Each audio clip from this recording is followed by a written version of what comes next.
Si estoy aquí más en Filipinas es porque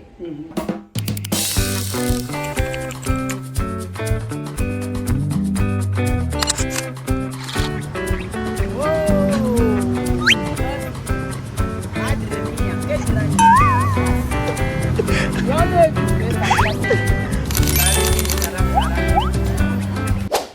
Magandang araw po sa inyong lahat mga amigo. Kumusta na po ang bawat isa? Nandito po tayo kay Joanna na hindi pa nakakabili ng crema. Por favor, esto crema yo no sé dónde está. ¿Cómo se llama esto crema? ¿Qué decir tu pega? Dime. Mira esa foto. Mira esta. ¿Cómo es ahora? De agua así. Mira ahí. Oh, ang ganda ni Joanna dito. Mira Diba? ahí. Ayan. Oh, Dios mío. Hotel. Hotel! Olor! Olor! Olor, man. Bien. No, tú hablar olor. No, hablar como Yo he dicho olor bien. ¿Cómo no? Olor bien. Olor bien, yo he dicho. Okay. Sinasabi niya na pangit daw siya. ¿Por qué tú decir tu pea? No. ¿Quién decir? Dime. ¿Tú mismo? No.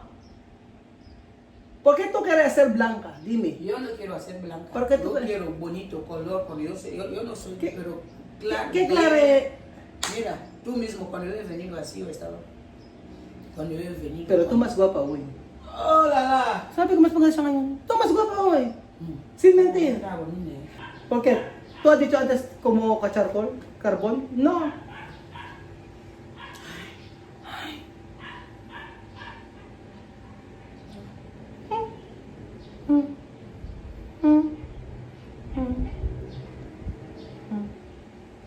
No tiene problema con tu cara.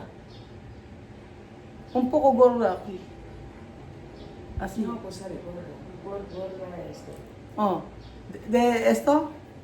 ¿De colores? No, tú más guapa hoy. ¿Quién va a decir? Tú, Ana. Sí. Así. Ako, Y ano? aquí. Ano? Así. Sí. Hoy, para mí. Yo preguntar también Bill. Bill. Dile ha dicho no. No, Dile ha dicho no, feo. no. Dile ha dicho No, Bill ha dicho, no, Bill ha dicho tú cambiar mucho de todos. Mira, mira tu pelo, así, todos. Oh, Habla. parang tapos na. Habla.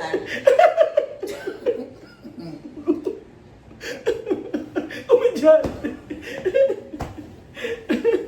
Habla. Okay, buenas tardes! Todos Pilipinos, ¿cómo estás? Ay, nako. Ayaw niya maniwala na maganda siya. Sabi ko, mas maganda siya natin sa Pilipinas. Yo dicho, ella más guapa cuando vine de Pilipinas. Ella dicho, no, guapa. Más guapa ahí está en Guinea. No, tú más guapa aquí. Todos. Mira. Sí. Con normal, con esto. Ay. Escúchame. Malabo. Uy. Malabo. Yung visto mandarme sa akin. Ito visto? Gusto series. Pwede lang ang picture sa kanila eh. Ayan mga amigo,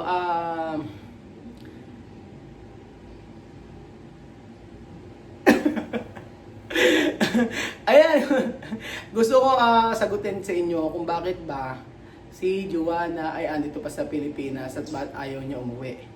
Opo, sinabi ko na sa kanya na siya ay umuwi para alagaan yung kanyang mga bata, ay kanyang mga anak. At ganun pa rin naman yung ibibigay kong tulong sa kanya.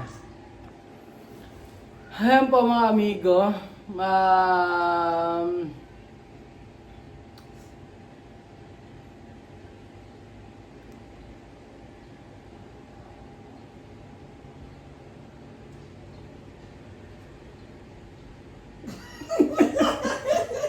Pero talaga.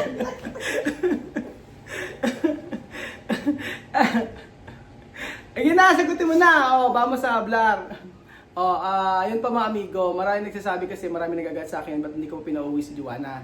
Ba't hanggang ngayon nandito pa siya sa Pilipinas. Bakit hindi ko siya pinauwi nang siya ay naghatid kay Wesley dito sa Pilipinas, no?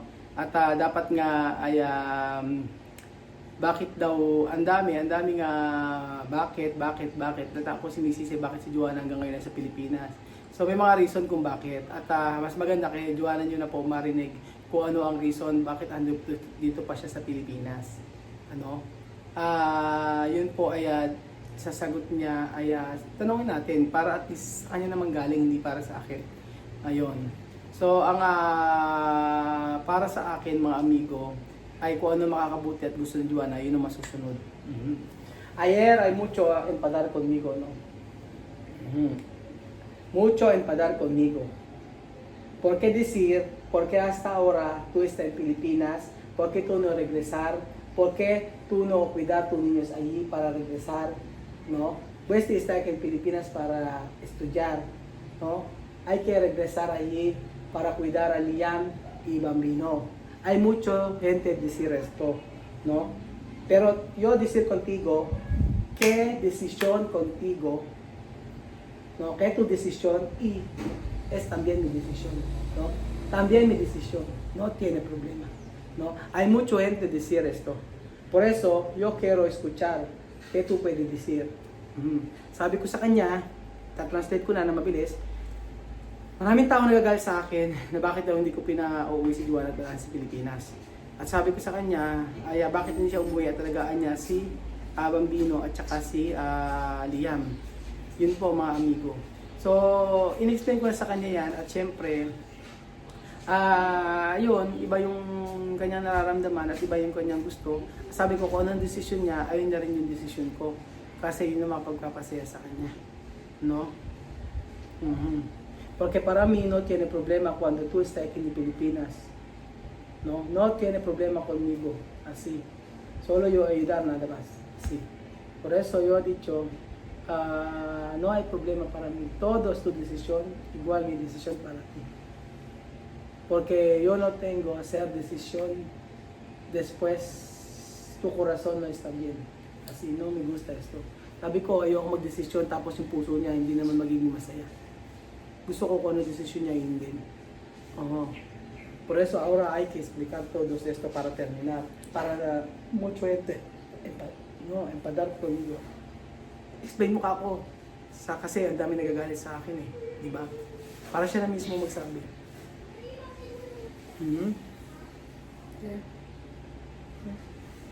¿Qué es mi decisión? No, yo preguntar. No. Porque Mi decisión Sí. si estoy aquí en Filipinas. Si estoy aquí más en Filipinas es porque yo no puedo regresar, yo no tengo nada ahí, no tengo casa, no tengo nada. Yo quiero que me compra terreno, me construye casa, yo voy a estar aquí. Cuando todo esto está bien, después yo voy a regresar a cuidar a mis niños.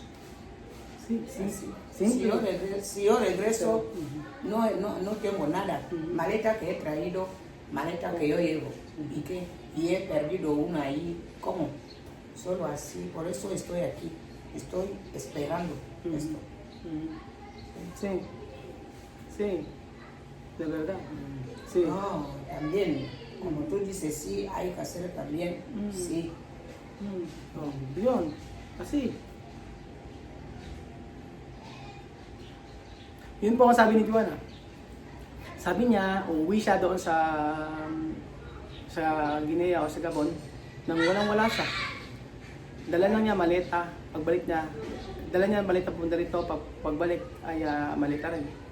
Ang desisyon niya ay magstay dito at pagka bili na ng lupa doon at nakapagpatayo na ng bahay, ay tsaka siya babalik at aalagaan niya ang kanyang mga anak.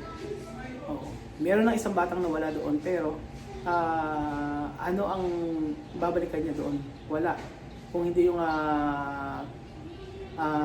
dalawang anak niya na aalagaan niya. Yun yung gusto niya mangyari. Eh sa akin po, yun ang gusto niya, wala akong ano doon. Kung yun yung magiging okay sa kanya, di yun na rin para sa akin. Diba? Nasa kanya yun. Siya yung magdi-decide. Nasa kanya yun, wala sa akin. Kaya po sabi ko po sa inyo mga amigo, kung ano man yung mga bagay na magiging okay para sa kanya, ay yun yung aming susundin. O, di ba? Yun ang point niya. Gusto niya magkaroon ng bahay, magkaroon ng ng lupa doon. So, ibibigay natin, walang problema. Ayun. Ngayon nga po mga amigo, ang sinasabi lang niya is yung gusto niya mangyari gano'n. Kaso nga lang po, syempre kung ako para sa akin, ay syempre gusto ko alagaan yung mga anak niya, di ba? Si para mí también, está bien para mí cuando tú cuidar niños allí. Pero tú tienes razón. Razón para ti, cuando tu corazón, ¿no? Una decisión, cuando tu corazón bien, o tu corazón contento, tu decisión bien, ¿no? Pero cuando tu decisión regresar, pero tu corazón no está bien, no. Cuando tu corazón no está feliz después de regresar, no está bien. Mejor tu corazón bien, feliz después hacer decisión. Tu decisión está aquí en Pilipinas, bien, porque tú feliz, así, ¿no? Sí. ¿Qué persona no quiere regresar todos completo? ¿No? Así. Por eso, a todos gente de Pilipinos, para saber. Oh, yun, yung sasabihin doon, saya ang puso mo kapag ka-desisyon mo ay tama. Kapag ka nag-desisyon ka na, pag nag-desisyon ka na masakit para sa iyo, hindi okay yun. Yun yung sinasabi niya, no, ni Joanna. Kaya kung ano po man yung desisyon niya, hayaan natin siya. Kasi po ngayon, ang sabi naman niya, babalik naman siya kapag ka hindi inaalaga ang mabuti mga anak niya kasi inaalagaan naman po mabuti. Yun, no? Por eso, tu hermano yo he visto ayer, cuidar bien, bambino Ilian. Yo he visto mismo.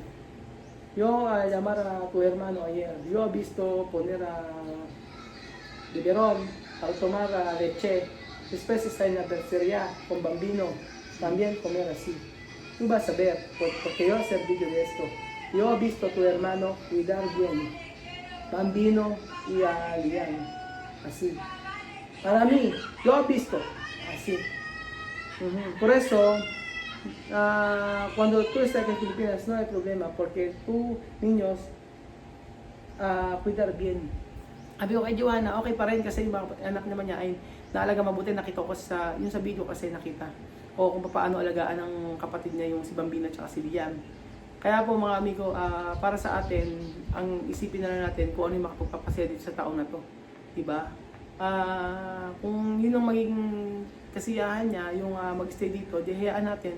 Pero kung ako nga po mga amigo, sabi ako daw mag-desisyon.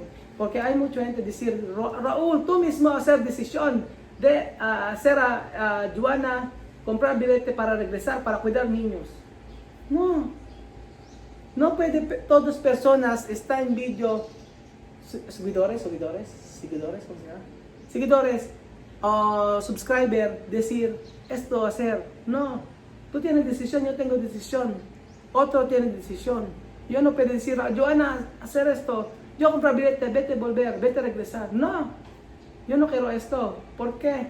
Cuando tú hacer esta decisión, después tu corazón está mal. No me gusta esto. Sabi ko, hindi pwedeng tao magdidikta sa bawat desisyon namin. Hindi mga subscriber, hindi mga manonood.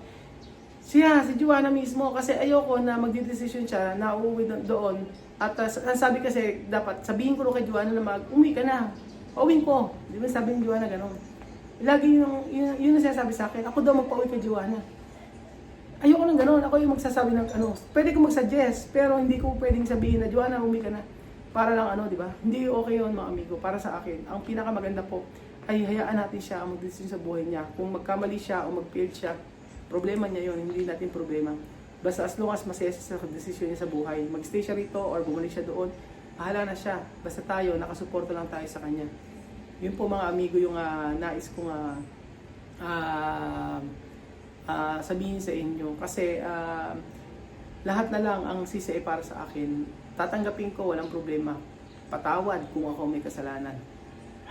Pero ang susundin ko po ay yung puso ni Joanna, hindi po yung kagustuhan ko. Dahil alam ko na bawat desisyon ni Joanna ay pinag-isipan at galing sa puso. Yun lang po mga amigo. God bless.